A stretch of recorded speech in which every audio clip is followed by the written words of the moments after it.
First of all, I would like everyone to say hello to Riggs. Riggs, say hello to people on the internet. No, don't eat my finger. Say hello to people on the internet. No, you're not saying hello to people on the internet.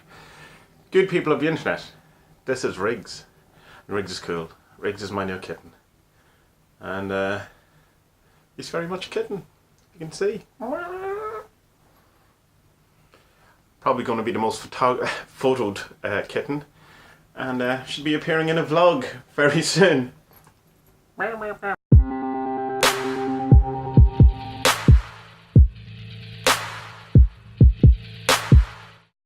So hello good people of the internet, this is Tommy Kelly, and this is the next video in the 47s video course series. And in this video I want to talk a bit about what exactly the 47s are, because there's two kind of you can use the 47s in two ways, two utilities, and one of them is your divination, which is you're using these cards like any oracle system or oracle deck or tarot deck even to read the future or get some information on something that you want clarity on or something like that. But then there's also this kind of magic use, which the 47s are described as servitors, and I just want to talk a bit about what actually servitors are. Now, this is all going to be my opinion and how I see things. People have their own opinions about what these are, what servitors are, and that's fine. But so I'm only going to explain it from my point of view and what I was thinking when I was creating these things. So you might go, well, that's not really servitor, or you might go, well, you have servitors wrong, and that's fine. That's the way it should be, and you should go with what you feel is right. I'm only going to explain what I feel is right and what I was trying to do. So for me, servitors are ideas. Now, when I say that to people, this kind of get a bit disheartened or feel that they've been not let down, but that, they're not. That's not as powerful or as woo kind of thing as they hoped from servitors. But rather than saying that servitors are ideas, rather than downplaying it, it's upping your game on what you think an idea is and the power level of an idea. Ideas are the single most powerful thing in the world that can change the entire world more than kind of anything else. An idea, like think of something like an ideology, like say something like communism or democracy, and people go, is it real? Well, is it real? Is democracy real? Not in the sense of, oh, do we really have democracy? But like, it's an idea, it's a group of ideas, it's an ethos, it's a set of rules, but you can't point at it. You can point at it in action, you can point at the results of it, but where is democracy a spirit? It certainly acts like a spirit in some kind of ways that when it has worked its way around the world. Or same with communism or religions, Christianity. It's whether you believe that is the truth or not. But say for the sake of argument we don't believe that it's the truth, it's just an idea. So you have the idea of Jesus or the Messiah. This Messiah idea is very powerful and doesn't necessarily need to be real to be powerful, in the same way that you can learn an awful lot from myths and legends and the stories that have been told about heroes and or different heroic things that people have done. And it was a way of transmitting knowledge in an oral society, before writing, and we would tell these stories because they were memorable stories, powerful stories, and we could use these to learn about the world and to change and affect the world. So servitors to me are ideas in this kind of sense, and that they are embodiments of these ideas. Or servitors are often described as thought forms. And so a good way to look at it, and it's not exactly it, but a good way to look at it is something like a placebo. And is a placebo real? Well, by definition a placebo isn't real, and that's the point, but it's the thinking of it is real where the healing takes place. And it's been said as well that if you're then told later on that the placebo wasn't real, what you thought was a real thing, that you can have, all the healing can be taken away. In the same way you can have a nocebo, which is that if you think something is harming you, then it will harm you, which has often been touted as the reason for curses and voodoo and hexes and stuff, how that worked, is because the people believed that they were hexed. Now, some people don't believe that that's the reason how voodoo, hexes, I'm sorry for saying voodoo, it's not really voodoo because voodoo is a different thing, it's just kind of a Hollywood version of voodoo, but that's what I mean. But like hexes and curses and stuff like that, seem to also affect people who don't believe in it. Sometimes in some records. I've personally never met anyone who's been a disbeliever in curses or hexes who have been affected by it. Or have I? Now, so we have the servitors as an idea, an embodiment of an idea, or an archetype. Like, think of the mother. The mother is an archetype or an idea that's been around for so long. It's a more ancient idea than computer is, or it's a more ancient idea than money is. And so it's like an embodiment or an archetype of that idea. We know what we mean when we think of the mother, you know, this nurturing, or Mother Earth, or, you know, like the kind of the stone and sand and the thing that makes up the earth elements, if you want to go in that direction. So you have this idea, and it can certainly affect reality in the way that a placebo can affect your reality. Or, you know, it's even if you want to think of it as from like an NLP sense of like invoking or modeling a particular idea or characteristics that you want, and then going out into the world wearing those clothes, if you want, in a sense.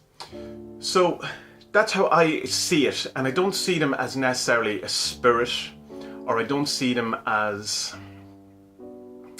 you know, separate identities, or something that has a will of its own, or autonomy, or has agency, or anything like that. It has a certain function in the, like, the function of the gatekeeper is to open things. That's it. You can't, like, the thing people have about servitors is the thing to go bad, and that they, you know, they'll start wrecking their lives and taking over lives and doing things like, you know. And I think a lot of that comes from a misunderstanding of servitors and a misunderstanding of tulpas, which is kind of a Tibetan thought form that, depending on who you ask, people get very annoyed about this, because what we think of as a tulpa isn't what tulpas originally were, and it's probably come from Helena Petrovna Blavatsky and Theosophy talking about tulpas and making a kind of a change into it. But a tulpa is kind of when you separate a part of your consciousness into a separate thing that has its own agency, that has its own will.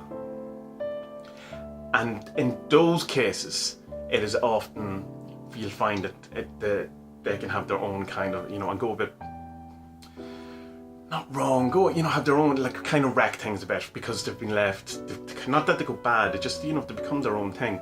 Kind of an example of a tulpa versus a servitor would be, and it's not a tulpa, you know, would be like when kids have an imaginary friend. It's not, the imaginary friend doesn't really have a function, it's not there to open gates or open doors, or like it's not there to heal or whatever. It's just like a separate part of the kid that has been separated and embodied and given its own kind of agency, and they can often do bad things, or at least they're blamed by the kids for the bad things that the kid has done himself. So another thing about servitors, when people talk about them going bad and going a bit crazy or wrecking their lives, most of that talk, in my experience, has come from people whose lives are kind of a bit not balanced anyway, and are a bit chaotic, or a bit wrecked anyway, you know. So like, kind of, oh, I can't, but you know, my mate is a servitor and he wrecked my life or whatever, and it seems that their lives were a bit wrecked before then anyway, or at least not in balance in the kind of way, and that's not a judgment, that just seems to be how it is. I have never had a servitor go wrong with me, in the same way I've never had an idea go wrong with me. I have ideas that didn't work out, you know, or whatever, but it never, suddenly I had an idea for a book and it suddenly went bad and wrecked my life, you know, and that's kind of the way I do see servitor. But there is an interesting thing when you're talking about books, is that when you write books, most writers will have this experience, that there is a part of writing a book, a fictional book, where the character seems to do its own thing. Now, that doesn't mean it's agency, that doesn't mean it has autonomy in the truest sense of the word, but it does, you get a feel for this character, and you just kind of think that character wouldn't do that, what I had planned for him, because you get to know the character a bit more. It's not necessarily that they have become a separate being. Though, Alan Moore talks about Constantine, and he says that he met him in real life twice. So there's a fictional character that one time he met him during a magical act, and one time he just met him in a canteen and he got a wink from it, whatever. So Alan Moore claims. So while, let's say, there are ideas and they don't have autonomy and they don't have agency, whatever, they have something other than nothing, or else what's the point? You know, there is some sort of power, some sort of volition to these ideas. It's like say fashion, like different trends, or even like money or something. Like it's an idea or a thing that seems to have its own volition, but you wouldn't say money has its own autonomy. Right? Well, all of these things can be argued ultimately. So the way I approach what are the 47s when we talk about them in the magical sense, in the servitor sense, in the thought forms and the ideas and the archetypes, is that they're embodiment of an idea that can be used to affect your reality. In the way telling someone that a sugar pill will make them better will make them better. Is the sugar pill real? It's not real, and that's the, real. But this whole thing of real, like I remember having a conversation a few years ago with a guy, and we were talking about what is real and what is real. And his point was like going, is Spider-Man real? And I was going, well, obviously not real, he's not real because he's fictional. And his kind of thing on it was that Spider-Man is more real than any of us. Spider-Man will be known in 200 years and we won't. Probably will be known in 200 years. Has bigger power and influence in the world than we have. So as an idea, Spider-Man is more real than the idea of Tommy Kelly. So it all comes down to what do you see as being real? And if you've listened to me long enough, you will know that I'm more interested in utility of ideas than the reality or realness of ideas. So what are the 47s? The 47s are ideas that you can utilize that have power to change and affect your life in particular ways that they've been designed to change things. They can't deviate from that. They don't want to deviate from that in the same way ideas don't deviate.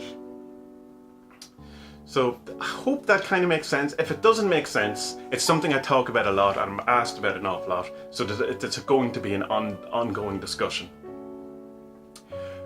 But it's just, if you feel that they're going to go bad or they're going to wreck your life and all that, they will, only if you let them, if that's what you've chosen to do. They're not going to do that naturally. It's not a byproduct of a servitor. Or someone asked me recently, what happens when you're finished with a servitor? What do you do? And it goes, well, what happens when you're finished with an idea? Where did it go? It's just, don't worry so much about these things. Use them in the way they're meant to be used, and everything in theory should be fine. So that's what the 47s are when I talk about them in the sense of being servitors. So good people of the internet, I hope that helps, and I hope that's a bit more clear on how I see the 47s and servitors in general. But if not, leave a comment or send me a message and ask me whatever it is that you are a bit unsure about or whatever. So until next time, good people of the internet, be well.